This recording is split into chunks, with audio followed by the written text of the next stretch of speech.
YouTube? Back again for more of our Origins Bonanza Explosion blog coverage. We're live at Origins 2018. Next is part 2 tasty minstrel games and all of our amazing Kickstarter backers from last year. Right now, I'm going to be talking about one of the games that apparently is one of the most hyped games of the show. I was actually quasi-running to get a game this morning, and I was talking to a guy, and he was like, yeah, I like your channel. I was like, thanks, man. And I was like, what are you running to today? What are you getting? And he said, Welcome to.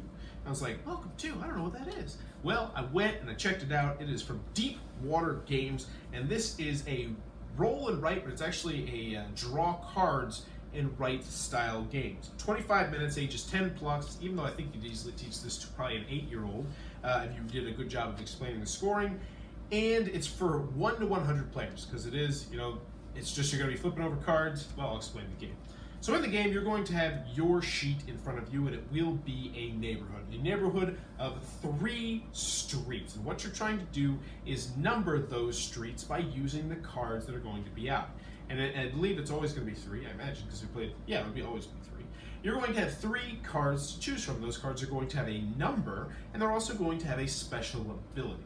Now, the numbers are important because you have to, you're working on a street, put all your numbers in ascending order. So if you have 1, 2, 4, 6, you can't have 5 after the 6. Now, luckily, there were some ways that you could create businesses, so you could create like 6 Bs, but what you're trying to do is you're trying to fill in all these numbers. But where the game really got interesting was the special abilities, because there were special abilities that would allow you to create fences and create like these little, I believe they were called suburbs, maybe, something like that.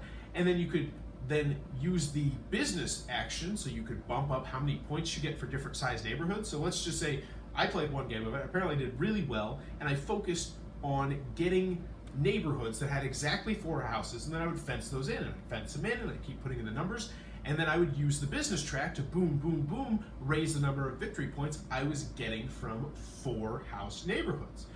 There also were like construction special abilities, which would allow you to go 2 lower or 2 higher, and the person who did that most got victory points at the end of the game. There were special tasks that you had to try and achieve, so maybe like a 6-card neighborhood, a 2-card neighborhood, and the first person to do it got a whole bunch of points, and the second person, the third person, everybody else, of course, all those people got less points if they accomplished it. There was different ways that the game could end. It could end no, actually, I think that was just the demo game. But I believe the game ends when someone was not able to write in a number 3 straight times. They even have a track to mark that. There were ways you could lose points by having too many businesses, because that was kind of like a way around a little bit of a cheating. And overall, wow, I was not expecting to sit here Saturday evening telling you that one of my favorite games that I tried at Origins was a roll and write game, or a variant of a roll and write game, and yet here I am. Yeah, believe the hype. If you like roll and write games, get this. I'm not saying try it, I think get it. You're absolutely going to love this game. If you're ho-hum, or if you're open to the idea of roll and write games, definitely check this one out. It is really cool. It's really fun at the end of the game just to see how everybody's neighborhood took shape.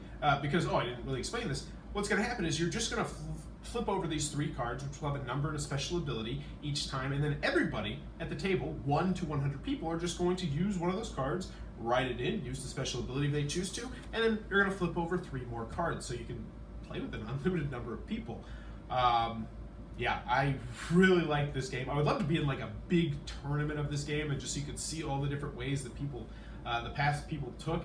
It also is, I feel like, kind of ripe for potential for expansions too, which excites me even more. All you need is more special abilities, maybe a bigger neighborhood, I don't know.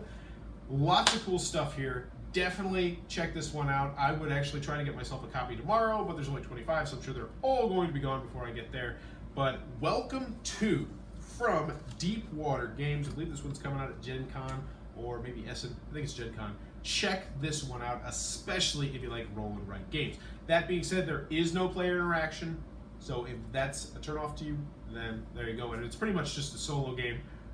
It is a solo game, honestly. So that would be a turnoff for some people as well. But for me personally, I really liked Welcome to from Deep Water Games. Probably in my top 5 games that I played at Origins. Probably in the top 3. Let me know in the comments below. If it looks like you might be a cup of tea, be sure to check that one out. And let me know in the comments below if you had a time machine. You could go back to one time period for any reason. You don't have to tell me the reason. Deeply personal stuff for a lot of people. What time period would it be?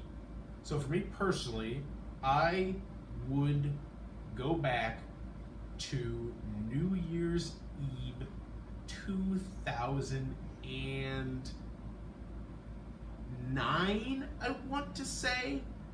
And I would go back to like I'd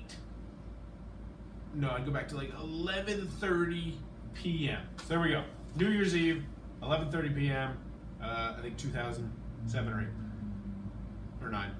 Let me know in the comments below that oddly specific answer to that question. And as always, thanks for your time, YouTube.